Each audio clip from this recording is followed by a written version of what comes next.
my swans. I wanted to share a couple of books that I've read recently that I have both loved and loathed, not in equal measure. I have 6 books here spanning across a multitude of genres, kind of. I think I wanted to start with worst to best, ending with best. This first one is trash, and I want to talk about it because 1, it makes me angry, and 2, I really don't want people to go into this expecting something amazing and then get what they get out of it. I do know some people enjoy this book, so please don't be offended if you did enjoy this book. It's advertised as this queer, funny, weird girl novel, but unfortunately it was none of those things for me. That book is Big Swiss by Jen Beagin. This is the story of Greta, who is a woman in her mid-40s. Her job is to transcribe sex therapy sessions for a therapist named Ohm. Greta becomes very familiar with these patients' voices because she listens to these recordings so regularly. And she becomes particularly fascinated by one patient whose voice is very low and deadpan. Greta lovingly nicknames this person Big Swiss, because she is indeed from Switzerland. Greta recognizes this voice in a dog park one day and introduces herself under a fake name and begins a relationship with this much younger woman who has no idea that she knows way more about her than she should. I truly feel like Beagin used the term satire to describe this book as a ploy to write problematic narrations. The blatant and intentional racism in this book is jarring, to say the least. I don't even want to read quotes, but I will because I want to really illustrate what I mean by this. It's not just inferred or suggested. There is like this very intentional inclusion of microaggressions, especially toward Asian people, and many other problematic things. "These bees seem Japanesey," said Greta. "There's something kamikaze about the way they're crashing into Bleep. Seems like they might be committing..." There's this exchange between Sabine, Greta's landlady slash roommate, where she's checking in on Greta and she says, "What happened to your face? You look like you've been beaten up. Your eyes are almost swollen shut." Greta shrugged. "You should have seen me out there. I turned Italian, I turned Chinese, and then I started menopause." Sabine also has an adopted son named Mateo, who is from Nicaragua. And Greta just immediately assumes he's the gardener. On top of that, she sexualizes him constantly despite their 25-year age difference. And in this interaction between the two of them, it says, Greta's bad habit was to talk to him like a dog. "Come," she'd said more than once, and "stay, and go lay down and I'll bring you a treat." And that is just to name a few. Also, there are multiple instances in this book where Greta basically denies the existence of bi people. She tells Big Swiss that she thinks what they have together is a phase, invalidates Big Swiss's ability to like a woman or enjoy being intimate with one, despite Big Swiss telling her directly that she does, and also identifying as a bisexual. There's also a part that I have to mention. There's this interaction between Greta, Big Swiss, and a German man who comes up to them and introduces himself. His name is Richard, but he's German, so he says like Richard or something like that. Greta immediately responds back, "Nice to meet you, R-word." To me, Greta is problematic and childish. She is so unlikable in every way. I just feel so annoyed by her the entire time. And pretty much every single other character in this book I feel quite annoyed by. There is not one time where I laughed genuinely. I am all for having a main character who is unlikable, but there needs to be a reason for it. There needs to be space to discuss this character's flaws in some kind of productive or informative way. Unfortunately, this book lacks any intelligent conversation surrounding these heavier topics it directly and indirectly brings up. It is just simply, this character is being racist, Period, end of story. And it's funny, apparently. It's just funny. I hate this book so much. Oh my gosh. On top of all of this, the dynamic between Greta and Big Swiss, I keep calling her Big Swiss, is so unbelievably dry. For two women who are supposed to be obsessed with one another, their interactions and their dialogue is so clinical. Overall, this book reads like a 12-year-old boy trying to write a novel about women and make sex jokes. I found it to be very cringeworthy, dull, contrived, off-putting. 0 out of 10 for me. Moving on. Let me gather myself after that. Anyway, this next one is The Only One Left by Riley Sager. Yeah, it was definitely a popcorn read, and I don't mean that in a derogatory way. I just think it was very entertaining for the sake of being entertaining, which I have no issue with. This is about a caregiver named Kit who has been suspended from her job after she is suspected of causing her own mother's death through the mismanagement of medication. Kit is in desperate need of a job, but her boss will not assign her one because of her reputation. That is until something opens up at the infamous mansion Hope's End. She accepts this position as Lenora Hope's caregiver, despite the town legend that says Lenora murdered her entire family in that very house. The old woman is bedridden. She is paralyzed and nonverbal from a series of strokes, and she's only able to communicate through tapping yes or no. Kit becomes determined to solve the mystery of the Hope family murders by getting the answers directly from the source. Lenora begins to reveal what really happened to her family using an old typewriter, but the story unravels too slowly while things come crashing down around them very quickly. I enjoyed the gothic atmosphere of this mansion by the sea. I honestly started reading this right before bed, and the first few pages in, there is this schoolyard rhyme that is repeated throughout the book, and it shows up right at the beginning. At 17, Lenora Hope hung her sister with a rope, stabbed her father with a knife, took her mother's happy life. Yeah, when I read that in the dark, trying to fall asleep, I did get a little too creeped out, and I was like, you know what? Maybe this isn't the best book to be reading while I'm trying to fall asleep when I already have sleeping issues. I feel like it started off really interesting. The middle kind of lulled and got really repetitive, and then the very end was like boom, boom, boom with all of these corkscrew plot twists and turns and things like that. It was a little bit far-fetched, a little bit bonkers, and I mean, I didn't need for it to be realistic, but at the same time, I feel like it was so outlandish that it became silly. It was entertaining nonetheless, but it wasn't anything to sink your teeth into. And so for that reason, I give this book a 2.5 out of 5.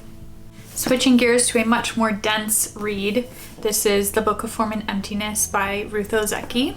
This story follows Benny, a young boy who begins to hear voices after his father's unexpected death. While navigating grief, school, his mother's developing hoarding habit, and the voices of inanimate objects around him getting louder, Benny begins psychiatric treatment and has a brief stay at a children's ward. The relationship between Benny and his mother gets more and more tense as he gets older and she becomes more reclusive, which leads him to find comfort and solace in the local library and the unexpected friends he meets there. The themes in this book are very real and very raw. I also enjoyed the different perspectives. It switched between Benny's perspective and also the book, who is one of the main characters of this novel. Yeah, there were some points that felt a bit slower, and I could see this inducing a reading slump if you want something more fast-paced. However, I do find myself appreciating that kind of slower writing, especially from Ozeki. I feel like she does it really well. She highlights really beautifully the kind of quotidian meaningfulness of life. Not every single day has to be so sensational or over the top for it to be impactful. I was really trying not to compare this book to A Tale for the Time Being,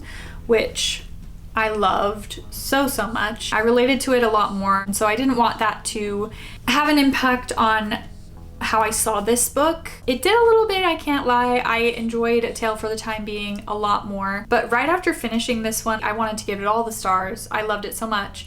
But then the more I sat with it, the more I realized the impact sort of faded. Maybe just because it was so verbose. I didn't feel like it stuck with me as much as some other books have. For that reason, I'd give it a 3.5 out of 5. I would recommend it to parents, teachers, and to anybody experiencing grief.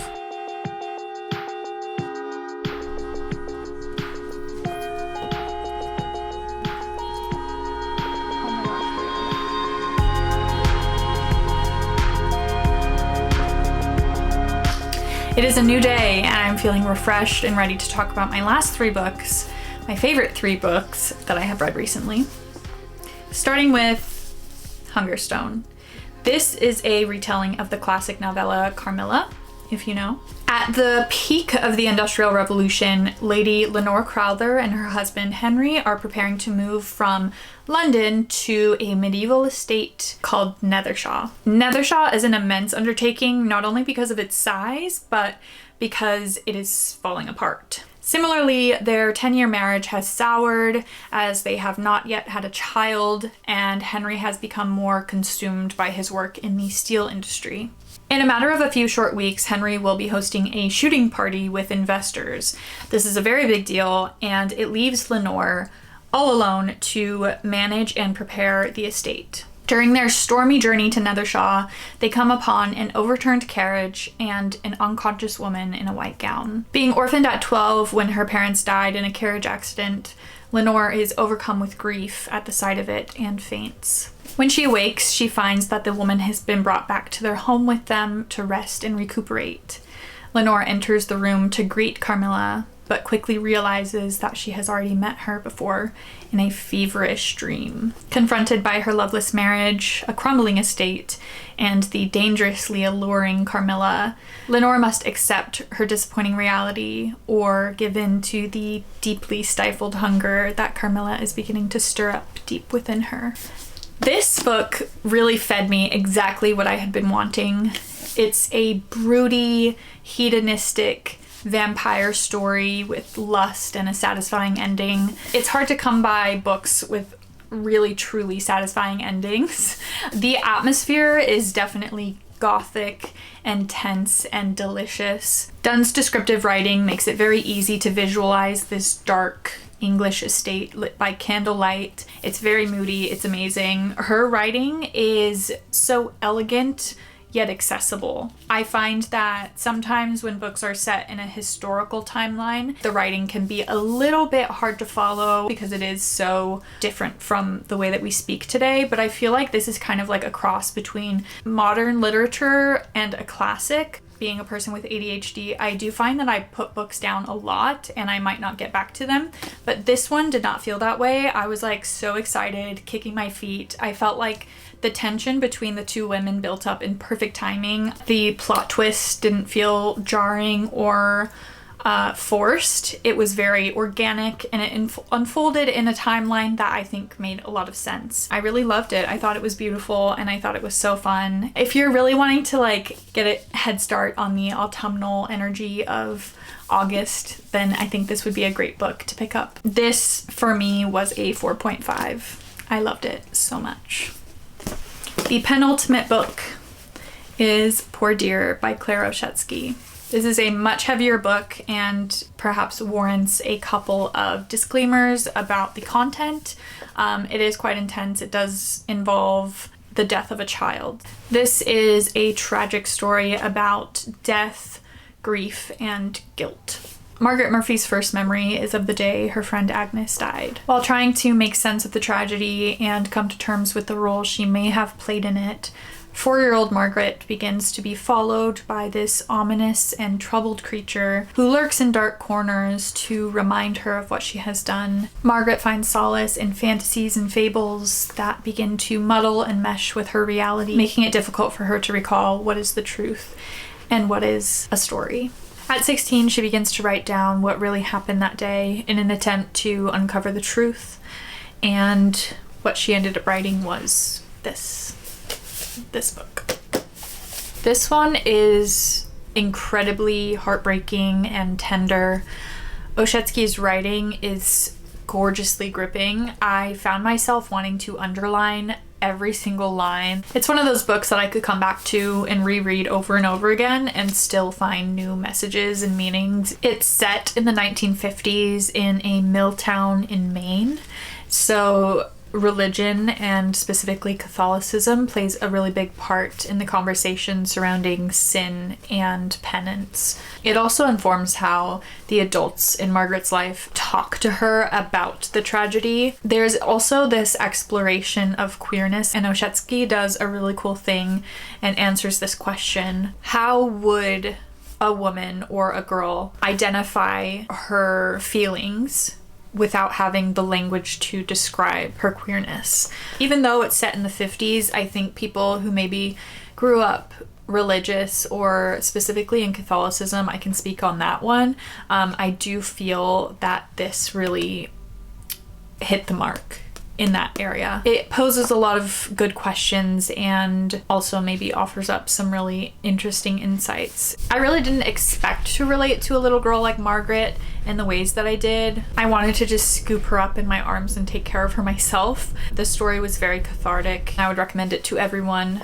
Just be mindful that there are trigger warnings, but a really beautiful book. 5 out of 5 for me. Loved it. Loved it, loved it. Okay, lastly, my final act, my favorite book, Beautyland by Marie Helen Bertino. This is a book about Adina. Adina is from a faraway planet and has landed on Earth in the body of a young girl, Philadelphia, 1977.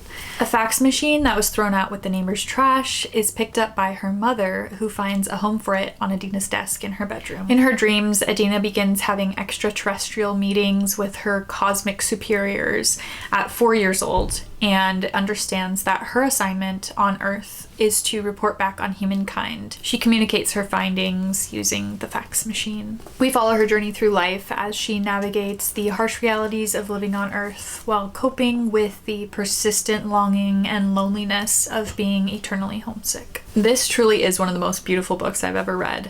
It is unique, well-written, relatable, bittersweet, and just so special. I came to love Adina in a very genuine way, which I think made me a little bit avoidant about finishing this book, just because I didn't want to leave her or her world.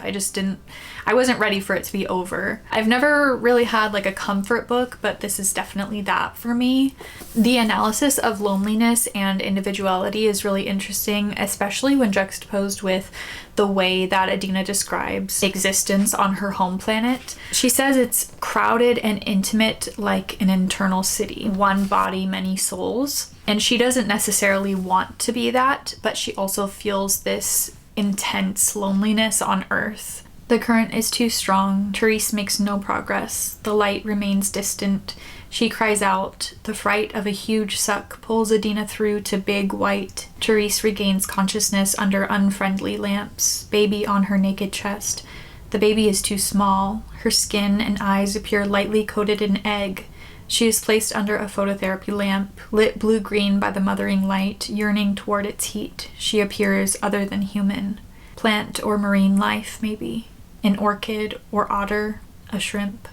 Your experience of this book is sort of based on your outlook and your perspective, which I really appreciate because it's sort of like poetry in that way, I guess. If you decide to only pick up one of these books that I have talked about today, let it be this one. I would recommend this to everyone, especially people experiencing a big change like going to college or moving, starting a new job, or anything along those lines. I would recommend it to you especially, but I also would just recommend it to everyone because this is a perfect book. This is a 5 out of 5 for me. This book is incredible.